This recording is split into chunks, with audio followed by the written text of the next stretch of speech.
فرمان مصطفیٰ صلی اللہ علیہ وسلم، سچ بولا کرو اگرچہ تمہیں اس میں ہلاکت نظر آئے، کیونکہ اس میں نجات ہے۔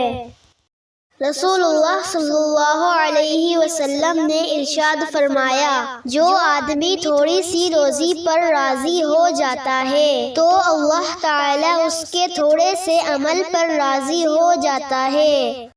فرمان مصطفیٰ صلی اللہ علیہ وسلم، جس نے کوئی درخت لگایا اور اس کی حفاظت اور دیکھ بھال پر صبر کیا یہاں تک کہ وہ پھل دینے لگا تو اس میں سے کھایا جانے والا ہر پھل اللہ تعالی کے نزدیک اس کے لیے صدقہ ہے۔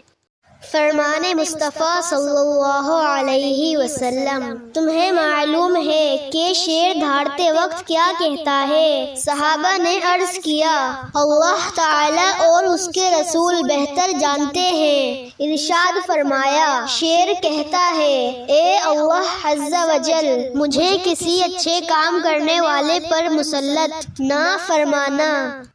فرمان مصطفیٰ صلی اللہ علیہ وسلم، جس نے با جماعت نماز پڑھی، بے شک اس نے اپنے سینے کو عبادت سے بھر لیا۔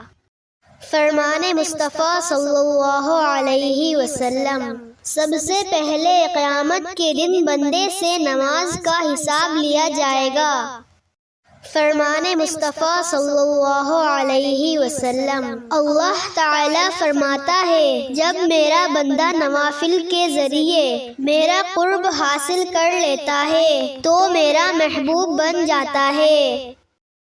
فرمان مصطفیٰ صلی اللہ علیہ وسلم، بندہ سجدے کی حالت میں اپنے رب سے بہت زیادہ قریب ہوتا ہے، اس لیے سجدے میں تم کثرت سے دعا کیا کرو۔